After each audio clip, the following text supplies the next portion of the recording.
আমি তো বলি আমার জাতি যদি কিচ্ছু না করত, সারাদিন পরে ঘুমানোর সময় যদি হাত দুইটা উঠায় চোখের একটু পানি ছেড়া বলতো, মালিক এত বড় সংসার, এত যাই ঝামেলা সব সামনে নিয়ে সারা দিন তোর কাছে আসতে পারি নাই, এখন ঘুমাইতে চললাম, সকালে যদি উঠাস তাইলে উঠবো, নাইলে চির নিদ্রা হয়ে যাবে। কেননা ঘুম তো মৃত্যুই, ঘুম তো মারা যাওয়াই, নাইলে ঘুমের থেকে ওঠার দোয়া এটা কেন হবে? আলহামদুলিল্লাহিল্লাযী আহইয়ানা বাদা মা আমাতানা ওয়া ইলাইহিন নুশুর। ঘুম যদি মৃত্যু মরা না হইতো, মৃত্যু বরণ করা না হইতো, তাহলে এই দোয়া ঘুমের থেকে উঠার হতো তো হইতো কেন? অন্য দোয়া হইতো, আরো তো কত দোয়া হইতে পারতো। বোঝা গেল আমি মৃত্যুর থেকে ফিরে আসছি, মরে গেছিলাম ঘুমের ভিতরে। আমার জাতি যদি শোয়ার আগে হাত দুইটা উঠায় তওবা করে শুইত, নারী পুরুষ নির্বিশেষে, এইখানে তো এই বিশাল ওই মাথা পর্যন্ত একজনও পাওয়া যাবে কিনা যে ডেলি আমি ঘুমানোর আগে কমসে কম একটু হাত উঠায় তওবা করে হইলেও ঘুমাই, আল্লাহকে বইলা ঘুমাই, আল্লাহ যেমন করার ছিল সারাদিন করতে পারি নাই, যেমন পড়ার ছিল পড়তে পারি নাই, তোমার দিকে ছুটার ছিল সরতে পারি নাই, আমি কিন্তু মাপ চায় ঘুমাইতেছি। যদি উঠায় নাও ঘুমের ভিতরে, তাইলে ওদের অন্তর্ভুক্ত করো যাদের ব্যাপারে তুমি নিজেই কোরআনে বলছো ইউহিব্বুত তাওয়াবিন ওয়া ইউহিব্বুল মুতাতাহহিরিন। তুমি তওবাকারীকে ভালোবাসো, আমাকেও ভালোবাসার চাদর দিয়া ডাইবেন। আমার জাতি যদি ঘুমানোর সময় একটু তওবা করে ঘুমাইতো, একজনও তো হাত উঠাইতে পারবে না যে আমি ঘুমানোর সময় ডেলি তওবা করে ঘুমাই, তওবায় আমি অভ্যস্ত। যুবক আসো, ভাবো, সবার পায়ে হাত রাখা বলতেছি, যে যে স্থানে আছি, যার যতটুকু পজিশন দুনিয়াতে, রিক্সা চালাও, তুমিও ভাবো যে এই ছোট জীবনটা কেন দিলেন? বাবা উচিত কেন দিলেন? ওই জান্নাত পাওয়ার জন্য দিলেন। বলে আপনি কি করে বলেন? এই জন্যই বলি, কেন আমাদের যাত্রা জান্নাত থেকে, আমরা জান্নাতে যাব। আদম আলাইহিস সালাম জান্নাত থেকে যাত্রা শুরু করছেন, আবার উনি ফিরা জান্নাতেই যাবেন। আমাদেরকে যদি আল্লাহ জান্নাত না দিবে, তাহলে মুসলমানের ঘরে আমার অস্তিত্ব দিল তো দিল কেন? আমি তো ডিমান্ড নোটও ভরি নাই, আমি তো আল্লাহর কাছে চাইও নাই, আমি তো আল্লাহর কাছে অনুরোধও করি নাই। আল্লাহ সদ ইচ্ছা আমাকে মুসলমানের ঘরে পাঠাইছেন। দুনিয়াতে পা রাখতে দেরি, আজান একামতের ধ্বনি আমার কানে আসতে দেরি হয় নাই। কিন্তু সব সত্য, কিন্তু এটাও সত্য আমি সবকিছু পাওয়ার পরে হারায় গেলাম, আল্লাহকে ভুলা গেলাম। এই জন্যই কোরআন আমাদের কানে ধ্বনি দেয়, কুতিলাল ইনসানু মা আকফারা। ও মানুষ, তুই অকৃতজ্ঞ হইলি তো হইলি কি করে? উচিত তো ছিল ফল আসলে গাছ আরো ঝুঁকবে, ফল আসলে আরো ঝুঁকবে। উচিত তো ছিল শিক্ষিত মানুষগুলা শিক্ষিত হইয়া 24 ঘন্টা আল্লাহর কুদরতি পায়ে পড়া থাকবে। উচিত তো ছিল ধনী ধন পাওয়ার পরে আল্লাহর কাছে কাছে থাকবে। উচিত তো ছিল যুবক যৌবন পাওয়ার পরে আল্লাহর কুদরতি পায়ে যায় মাথা ঠেকায় দিবে, মালিক তুই আমাকে যৌবন দিছিস, দূরে যাই তো যাই কি করা, যৌবন তো তোরই দেওয়া। 24 ঘন্টা আমাদের উপরে রহমতের বৃষ্টি বর্ষিত হইতে থাকে। তারপরও আমাদের সমাজের মানুষগুলা একটু ভাবে না, একটু চিন্তা করে না এই ছোট জীবনটা কেন দিল। আসলাম আর যাব। উর্দুতে বলে খানা কামানা খানা সোনা সুবা পাখানা। এটার জন্য তো দুনিয়ায় দেন নাই, জীবনটা দেন নাই যে কামাবো, খাবো, ঘুমাবো, আর সকালে খালি করব, আবার কামানোর জন্য ছুটবো। মা বোনরা হয়তো একটা আটটা বেশি করে, পকানা সাজনা সাজানা, খানা খিলানা, সোনা, আর পরেরটা তো সবারই সমান। এতটুকু হয়তো মা বোনদের দুই একটা বেশি, চার চারা তো পুরুষের সমানই। এই জন্য জীবন পানা। আসেন ভাবি, কোন দিন এটা ফুরে যাবে কেউ জানবে না। মৌত কারো কাছে মিস কল দিয়ে আসে না। দুনিয়ার কোনো ব্যক্তিত্ব নাই, একজন ব্যক্তিত্ব ছিলেন, মৃত্যু যার কাছে বইলা আসতে হয়েছে। আল্লাহ নিজে বলছেন মালাকুল মৌতকে, বন্ধুর কাছে যাবে, অনুমতি দিলে ঢুকবে, নাইলে ঢুকবে না। অনুমতি নিয়ে বুকে হাত রাখবে, নাইলে রাখবে না। আমার বন্ধুর অনুমতি ছাড়া হাত রাখবে না বুকে। একজনই দুনিয়াতে ব্যক্তিত্ব ছিল যার কাছে অনুমতি নিয়ে আসছে, কারো কাছে আজ পর্যন্ত অনুমতি নিয়ে আসে না, আর আসবেও না। সত্য এটাই। এই জন্য আসেন, ওই জান্নাত, এটাই আমাদের ছোট জীবনটার উদ্দেশ্য। এই জন্যই আল্লাহ ডেলি ডাকে, 5 বেলা ডাকে, গ্যারান্টি দিয়া ডাকে, সিল লাগায় ডাকে। ইদা সালুহা সালুহা সাইরুল আমাল। 5 ওয়াক্ত নামাজ যদি এই উম্মত কমপ্লিট করে দেখাইতে পারে, তো আল্লাহ আমাদের নবীজির সাথে ওয়াদা করছেন, আমিও আপনার উম্মতের জীবনকে কমপ্লিট বলে লেখা দিব। কোনো বিষয়ে হাতেই লাগাবো না, চোখই বুলাবো না, নামাজ ঠিক তো ঠিক। মুহাম্মদুর রাসূলুল্লাহ সাল্লাল্লাহু আলাইহি ওয়াসাল্লাম এই জন্যই আসছেন, এই জন্যই জীবনটা ভর চোখের পানি ঝরাইছেন, এখনো জড়াইতেছে। কিয়ামতের মাঠে আমাদেরকে নিয়েই চিৎকার দিবে, উম্মতি উম্মতি বলে চিৎকার দিবে। আসছিল যুবক, যৌবন অবস্থায় তোমাকে জান্নাত পাওয়ায় দেওয়ার জন্য, নাইলে যে হাদিস শুনাইছি এটা কোনোদিন হইতো না, কোনোদিন হইতো না। যৌবন আসতে দেরি, পাইতে দেরি, তোমাকে জান্নাতের নিচে গ্যালারি বুকিং দিতে দেরি হবে না। তোমার জন্য আরশের নিচে তোমার জন্য গ্যালারি বুকিং হবে, সুপার ডিলাক্স গ্যালারি। সাবাতু ইয়াদিল্লুহুমুল্লাহু তাহতা দিল্লি আরশি ইয়াউমা লা দিল্লা ইল্লা দিল্লু শাবুন নাশা ফি ইবাদাতিল্লাহ।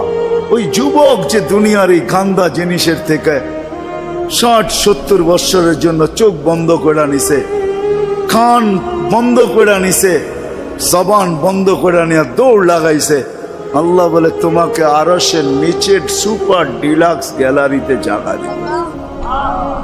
কিয়ামতের দিন ওইখানে জায়গা দিবে।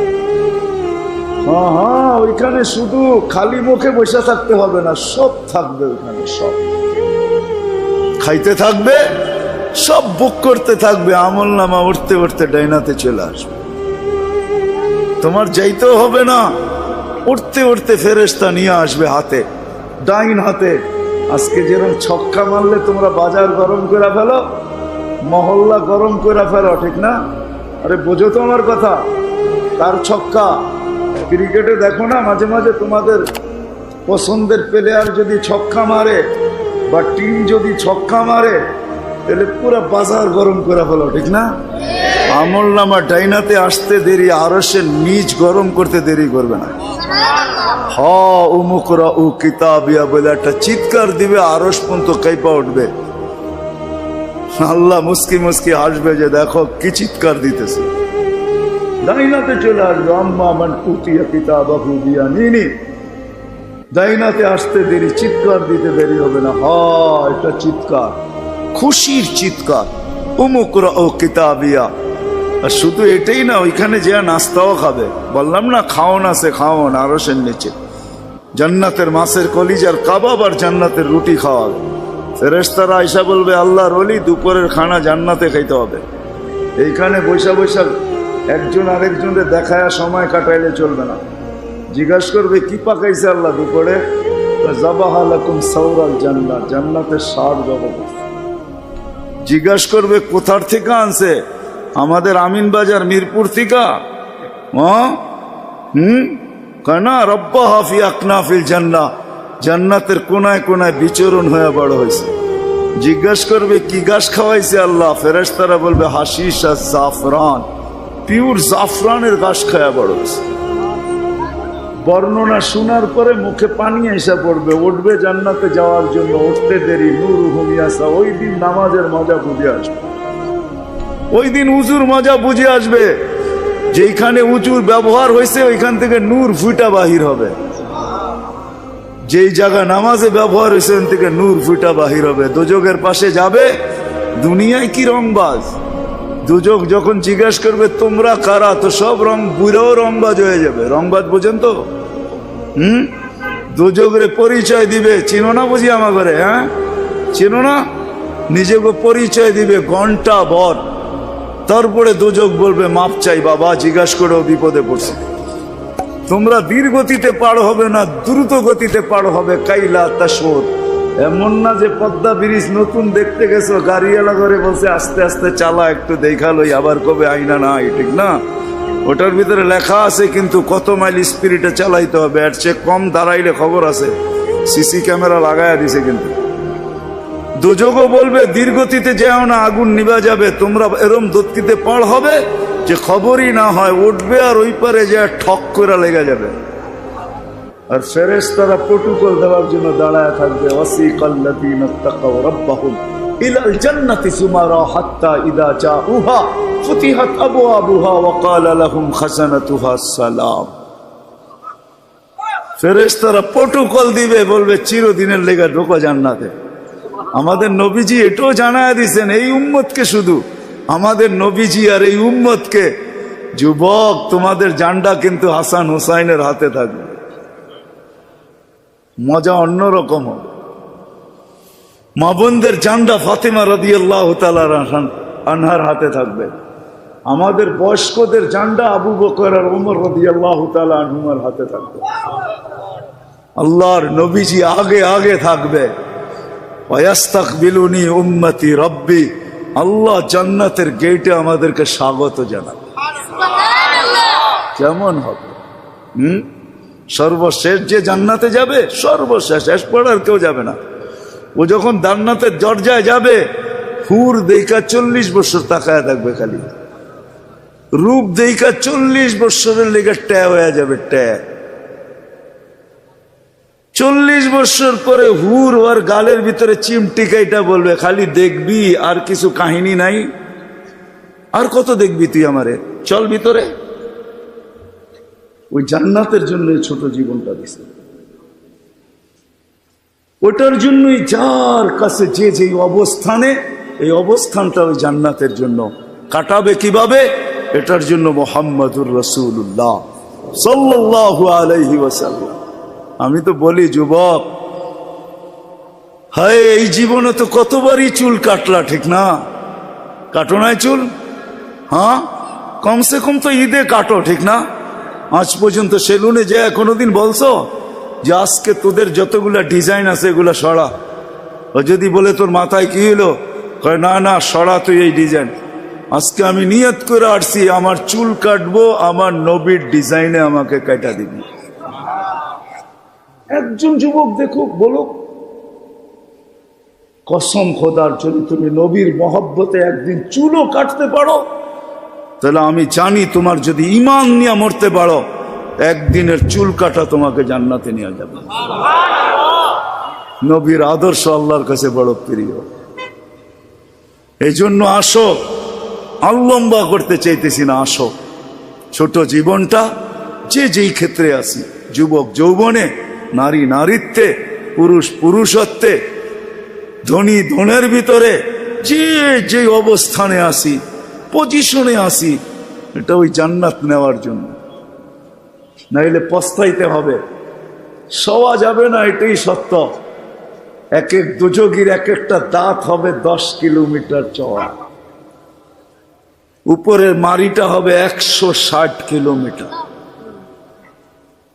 বসতে জায়গা লাগবে 470 কিলোমিটার। ওই পাহাড় আমি 4 বার এই 2 চোখে দেখছি, ইয়ামানে জাবালে বায়দা, যেটার সমান এক একটা রান হবে।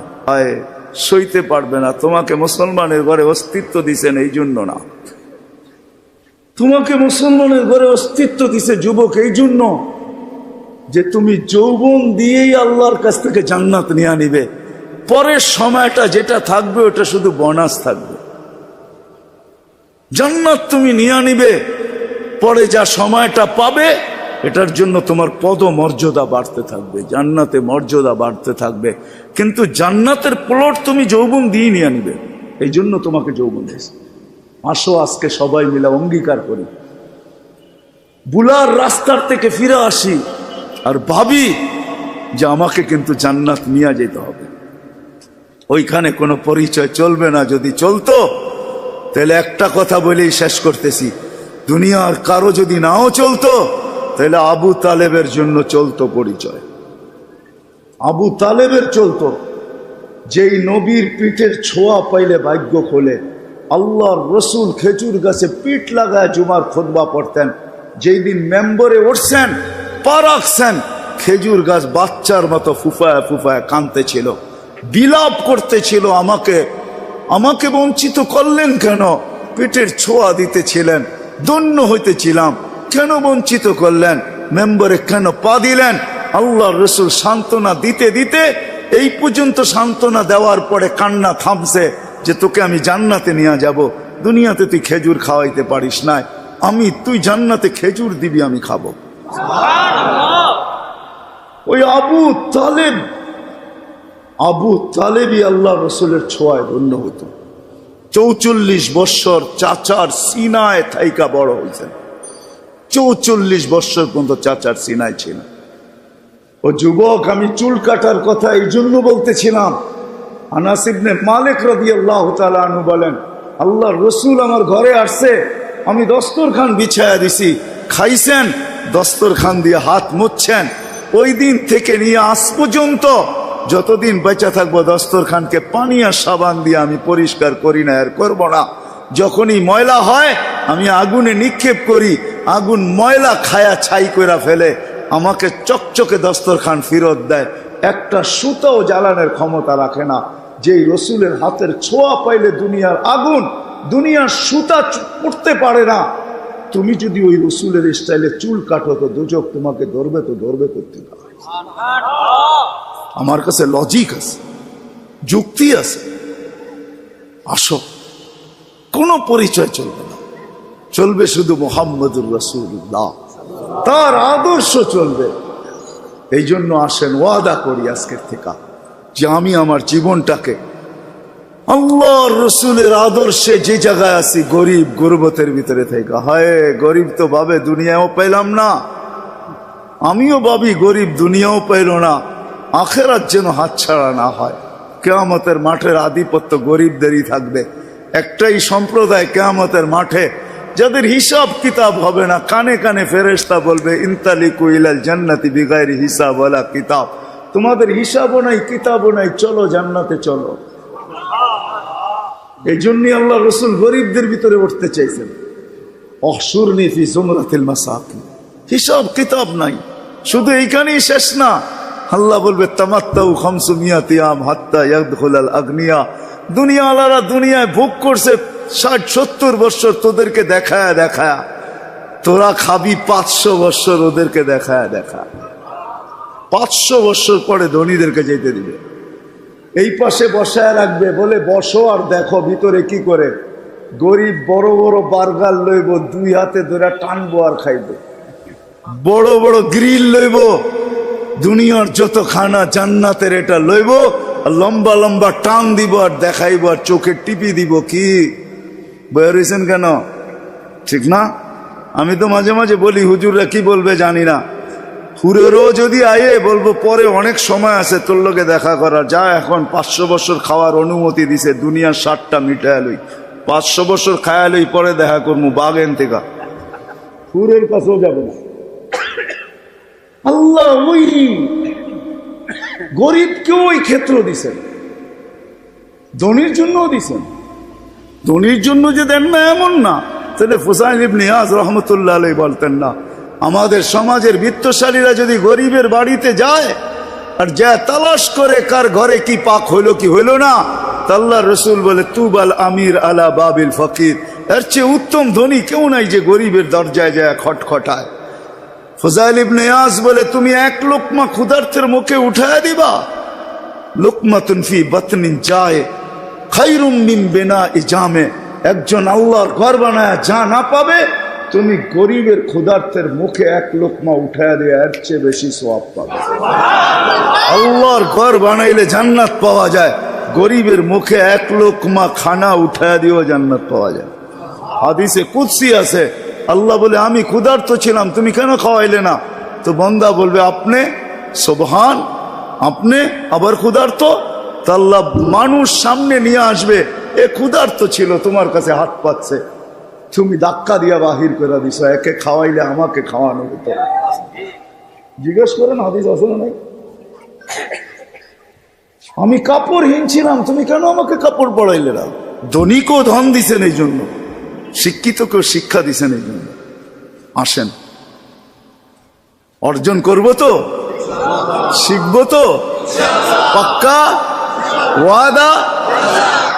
নামান সর্বশেষ ওয়াদা, আজকের থেকে নামাজ ছাড়বো না। ওয়াদা, কিন্তু ওয়াদা হইলে উঠান, নাইলে উঠান না। আজকের থেকে নামাজ কোনো মতে ছাড়বো না।